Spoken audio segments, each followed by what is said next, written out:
ઓમ નમઃ શિવાય. શિવ મહાપુરાણ વાયવ્ય સંહિતા ઉત્તરાર્ધ અધ્યાય 16 શિવ ભક્તિ વર્ણન. ઉપમન્યુ બોલ્યા, હે શ્રી કૃષ્ણ, જ્યારે કોઈ સાધન કરવા લાગે ત્યારે સૌ પ્રથમ પવિત્ર સ્થાનમાં જઈને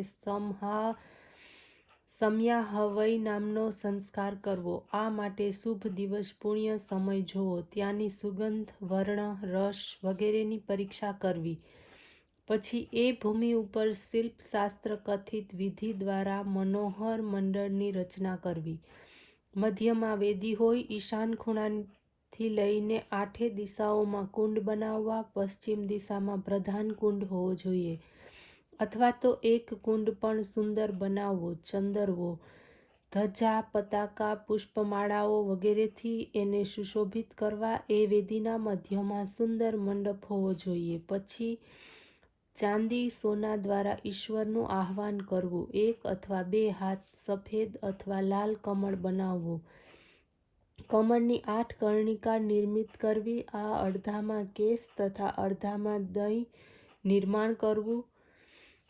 2 હાથ વિસ્તૃત કમળ હોય તો 16 આંગળની કર્ણિકાર હોય. વેદી ઉપર ધાન, ચોખા, સરસવ, તલ, પુષ્પ, કુશ વગેરે બિછાવવા. પછી કળશ સ્થાપના કરવું. કળશ ધાતુનો હોય તો અથવા માટીનો, એને ચોખાથી કે જળથી ભરી લેવો. એના ઉપર સુગંધિત પુષ્પ, અક્ષત, કુશ, દુર્વા, નવું લાલ વસ્ત્ર તથા શ્રીફળ હાર મૂકવો. કમળના ઉપર દલમાં એના આસનની કલ્પના કરવી. સ્વયં આસન ઉપર બેસી જવું. ચંદન મિશ્રિત જળ દ્વારા વિધિપૂર્વક કળશ પૂજન, સ્થાપના વગેરે કરવું. પછી ગુરુદેવ પણ પોતાનું નિત્ય કૃત્ય કરીને પ્રસન્નતાપૂર્વક પૂજન કરે. પછી શિવ કળશમાં શિવનું આહ્વાન કરે. વિધાનપૂર્વક કળશનું પૂજન કરવામાં આવે. પછી પશ્ચિમાભિમુખ બેસીને યજ્ઞ રક્ષક ભગવાન શિવનું ધ્યાન કરવું. દક્ષિણમાં શિવના અસ્ત્રોનું પૂજન કરવું. મુદ્રા પ્રદર્શન કરવું. મંત્રોચ્ચારણ પૂર્વક યજ્ઞ આરંભવો. શિવ અગ્નિના પ્રધાન આચાર્ય હોમ કરવો. આચાર્યે પ્રાર્થના પણ કરવી.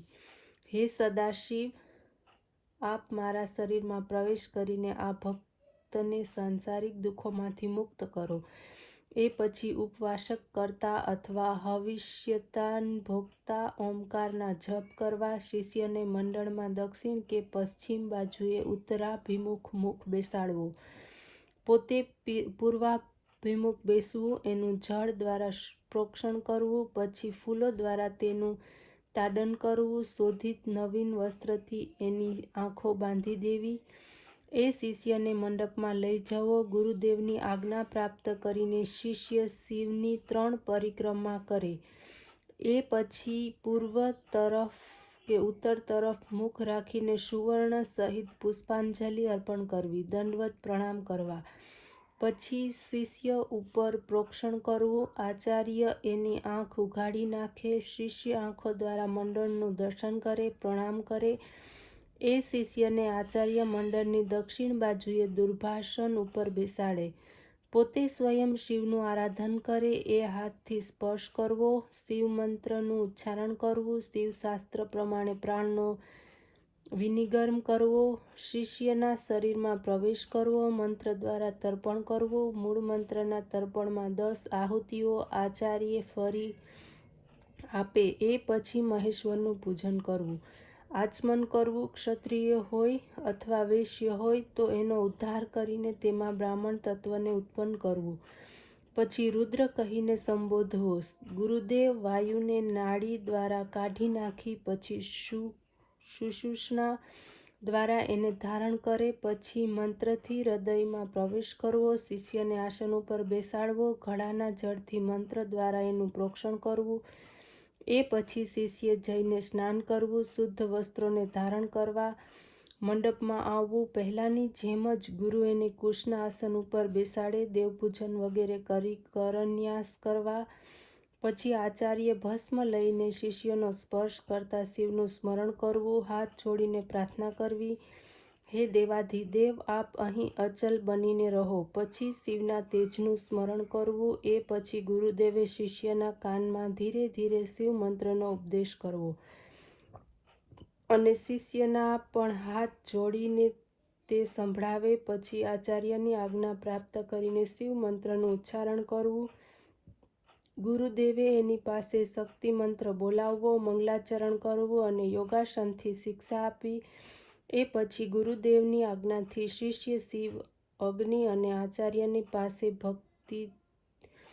ભક્તિની સાથે દીક્ષા વચનોનું ઉચ્ચારણ કરવું.